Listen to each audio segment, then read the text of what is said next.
Assalamualaikum warahmatullahi wabarakatuh. Saya Indah Puspitaningsih dengan NIM 11920606047. Di sini saya akan melakukan praktikum fisiologi hewan tentang alat indera. Alat indera adalah alat yang ada pada tubuh manusia dan berfungsi untuk mengenal keadaan dunia luar. Alat itu adalah reseptor saraf yang sensitif. Dunia luar adalah dunia di luar tubuh manusia itu sendiri yang disebut rangsangan.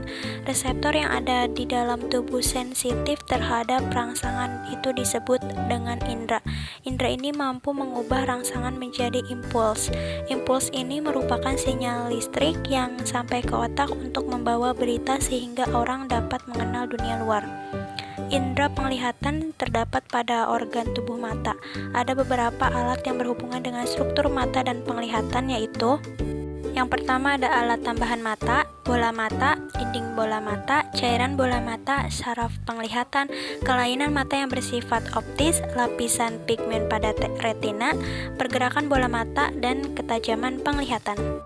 Tujuan praktikum pada kali ini yaitu untuk mengetahui bintik buta. Adapun alat bahan yang diperlukan, yang pertama ada kertas manila, kemudian spidol, penggaris, dan juga gunting. Sediakan kertas manila dengan ukuran 3x14 cm. Buatlah tanda positif dan tanda titik dengan garis tengah 2 mm pada kertas dengan jarak antara positif dan titik sejauh 10 cm. Peganglah kertas dengan tangan kiri sejauh 50 cm di depan mata. Tanda titik dipasang di sebelah dalam.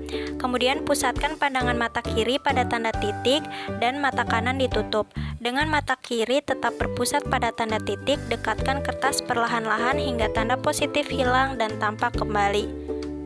Ukurlah dan catatlah ke dalam tabel pada jarak berapa tanda positif hilang dan pada jarak berapa pula tanda positif tampak kembali. Ulangi percobaan tersebut hingga 3 kali. Selanjutnya, peganglah kertas sejauh 50 cm di depan mata. Tanda titik dipasang di sebelah kiri. Kemudian, pusatkan pandangan mata kanan pada tanda positif dengan mata kiri ditutup. Dan dekatkanlah kertas perlahan-lahan hingga tanda titik hilang dan tampak kembali.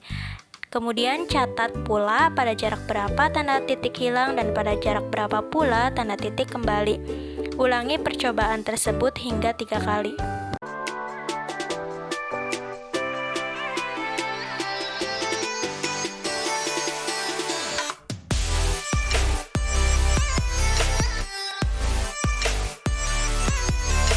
Berikut adalah hasil pengamatan.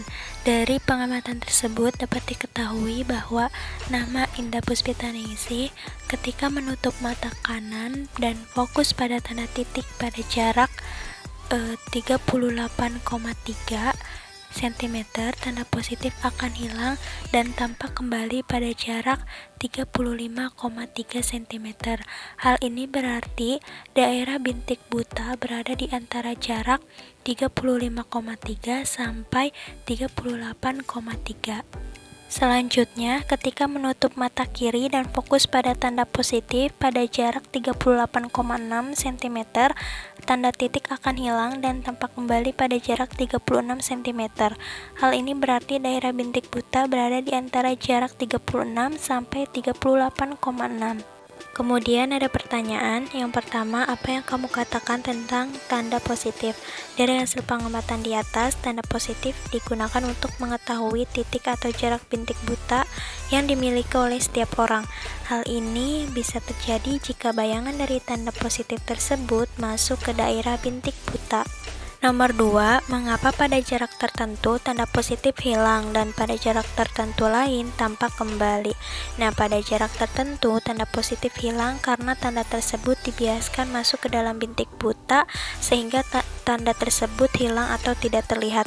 Hal ini disebabkan karena pada bintik buta tidak mempunyai sel reseptor cahaya, sehingga pada saat tanda tersebut muncul kembali, karena retina sudah mampu menangkap cahaya sehingga bayangan tampak jelas dan dapat terlihat kembali.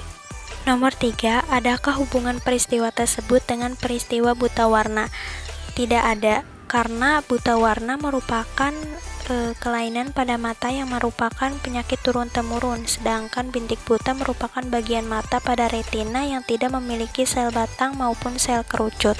Nomor 4, orang yang berpindah dari tempat yang terang ke dalam ruangan yang gelap tiba-tiba penglihatannya menjadi berkurang atau pandangannya gelap. Apakah ada kesamaannya dengan hilangnya tanda positif dari percobaan? Nah, jawabannya, tanda positif dapat digunakan untuk mengetahui titik atau jarak bintik buta yang dimiliki oleh setiap orang. Pada retina mata manusia terdapat dua jenis sel penerima cahaya, yaitu sel batang dan sel kerucut. Sel batang memiliki protein yang disebut rhodopsin yang berfungsi untuk menerima cahaya yang lebih baik dan dapat melihat dalam kondisi gelap. Saat terjadi perubahan dari kondisi terang ke kondisi gelap, protein dalam sel-sel fotoreseptor ini akan mengalami perubahan.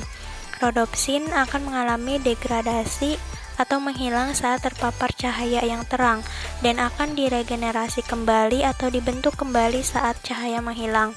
Proses regenerasi rhodopsin membutuhkan waktu.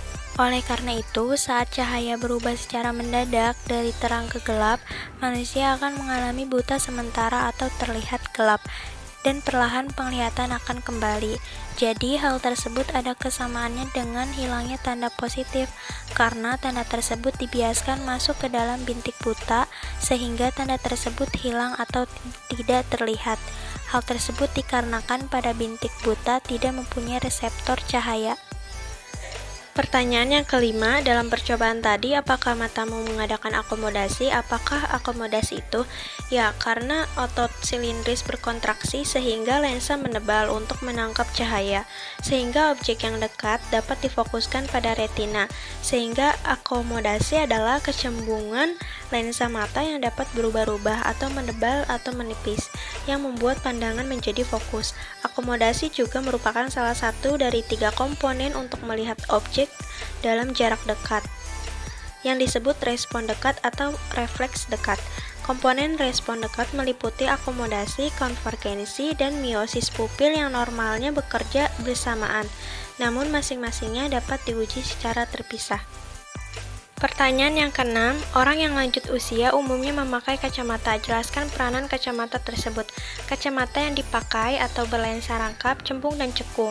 Di bagian kacamata yang berlensa cekung digunakan untuk melihat benda yang jauh dan di bagian lensa yang cembung digunakan untuk melihat benda yang dekat, sehingga bayangan benda dapat jatuh tepat pada retina. Nah, selain itu, salah satu pemeliharaan kondisi kesehatan lanjut usia agar dapat beraktivitas yaitu dengan dipenuhinya kebutuhan alat penunjang 1/4 stick seperti kacamata dan tongkat. Dengan tongkat yang menyangga tubuhnya, lanjut usia masih dapat berinteraksi dengan orang lain. Untuk kesimpulan pada praktikum kali ini yaitu posisi bintik buta mata kanan dan kiri berbeda. Pada jarak tertentu benda terlihat dan pada jarak tertentu benda tidak terlihat. Ketika benda tidak terlihat pada jarak tertentu, hal ini disebabkan oleh pembiasan cahaya dari benda tersebut jatuh di bagian bintik buta pada retina, yang cahayanya jatuh pada bagian yang tidak mengenai sel-sel batang dan kerucut, sehingga tidak ada impuls yang diteruskan ke saraf optik. Sebaliknya, jika pembiasan cahaya dari suatu benda jatuh di bagian bintik kuning pada retina, maka benda dapat terlihat. Titik buta dari setiap orang relatif berbeda tergantung kemampuan mata masing-masing.